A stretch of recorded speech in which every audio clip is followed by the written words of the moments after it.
Hello friends, வணக்கம். Welcome to Passion Kitchen. நான் பூர்ணிமா. இன்னைக்கு நம்ம கிச்சன்ல என்ன செய்ய போறோம்னு பார்க்கிறதுக்கு முன்னாடி இந்த சேனலை நீங்க பார்க்கிறது இதுவே முதல் முறைனா மறக்காம subscribe பண்ணுங்க. கூடவே bell icon-ஐயும் ஆல்ங்கிற ஆப்ஷனையும் மறக்காம press பண்ணிக்கோங்க. இன்னைக்கு நம்ம ரொம்ப கிட்ஸ்க்கு ஃபேவரட்டான ஒரு ரெசிபி தாங்க பண்ண போறோம். சாக்லேட்.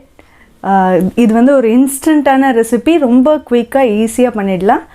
ஒரு 4 இன்கிரிடியன்ட்ஸ் வச்சு சிம்பிளாக ஈஸியாக எப்படி சாக்லேட் பண்ணுறதுன்றது தான் இந்த வீடியோவில் பண்ணியிருக்கேன். வாங்க எப்படி பண்ணுறதுன்னு பார்க்கலாம். ஒரு அகலமான பவுல் எடுத்துக்கோங்க. இந்த பவுலில் வந்து 1 கப் அளவு பவுடர் சுகர், 1/3 கப் வந்து மில்க் பவுடர், எந்த பிராண்ட் வேணாலும் இருக்கலாம், 3/4 கப் அளவு கொக்கோ பவுடர். இப்போ இந்த ட்ரை இன்க்ரீடியன்ஸை மட்டும் நல்லா மிக்ஸ் பண்ணிக்கலாம். ட்ரை இன்க்ரீடியன்ஸ் எல்லாம் நல்லா மிக்ஸ் பண்ணியாச்சு. இப்போ இது கூடவே ஆயில் ஆட் பண்ணிக்கிறேன். நான் வந்து கோகோனட் ஆயில் ஆட் பண்ணுறேன். 3/4 கப் அளவு கோகோனட் ஆயில். முடிஞ்ச அளவு செக்கில் ஆட்டின சுத்தமான எண்ணெயாக இருந்தால் ரொம்ப நல்லாயிருக்கும், டேஸ்ட்டும் நமக்கு ரிச்சாக இருக்கும். இப்போது இது எல்லாமே ஒன்றா மிக்ஸ் பண்ணுற மாதிரி நல்லா கலந்துக்க போகிறோம். லம்ஸ் எதுவும் இல்லாமல் நல்லா மிக்ஸ் பண்ணிக்கலாம் ஈவனாக. இப்போது எல்லாத்தையும் ஒன்றா நல்லா இந்த மாதிரி மிக்ஸ் பண்ணியாச்சு. நான் ஏற்கனவே வந்து அடுப்பில் ஹாட் வாட்டர் போட்டு வச்சிட்டேன். அது நல்லா சூடாகவே இருக்கணும். இப்போது டபுள் பாய்லர் மெத்தட் யூஸ் பண்ண போகிறோம். இப்போ இதுக்கு மேலே இதை வச்சு நல்லா மிக்ஸ் பண்ணி கொடுக்க போகிறோம். அடியில் அந்த சூடு தண்ணி இருக்குது பார்த்திங்களா, அதோட ஹீட் வந்து இந்த பாத்திரத்தில் பட இந்த தேங்காய் எண்ணெயோட வாசனையும் கொக்கோ பவுடரோட வாசனையும் ஹெவியாக இருக்கும். ரொம்ப டேஸ்டியாக இருக்கும் இந்த சாக்லேட்டு. நல்லா எந்த லம்ஸுமே இல்லாமல் நல்லா ஈவனாக இந்த மாதிரி மேஷ் பண்ணிகிட்டே இருங்க. கட்டி இருந்தால் நமக்கு சாக்லேட் டேஸ்ட்டாக இருக்காது. நல்லா லம்ஸ் இல்லாமல் கலரியாச்சு.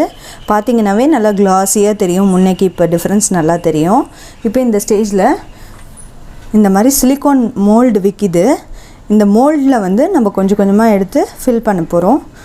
ஃபில் பண்ணி ஒரு கொஞ்ச நேரம் கூல் பண்ணதுக்கப்புறமா நம்ம இதை அன்மோல்டு பண்ணிடலாம்.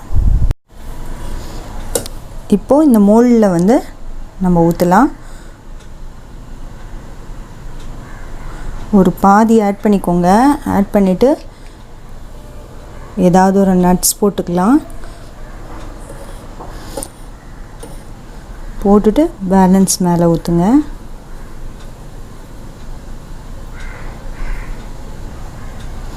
இப்போ இதே மாதிரி ஃபுல்லாக எல்லாத்துலேயும் நம்ம பண்ண போகிறோம்.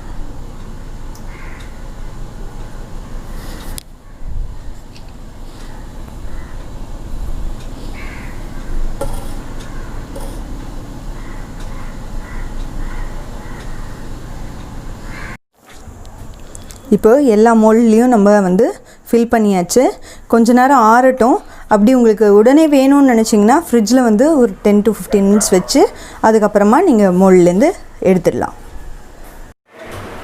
சாக்லேட் நல்லா செட் ஆகிடுச்சு. நம்ம இப்போ மோல்ட்லேருந்து எடுத்துடலாம்.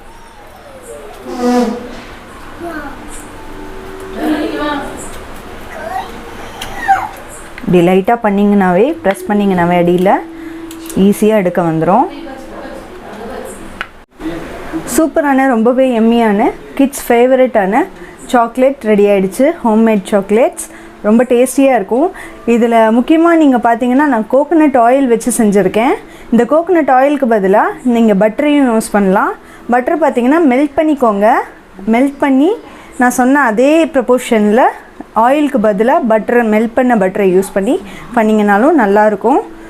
கோகோனட் ஆயில் இன்னும் டேஸ்ட் நல்லா ரிச்சாக கொடுக்குன்றதுனால நான் கோகோனட் ஆயிலில் பண்ணியிருக்கேன்.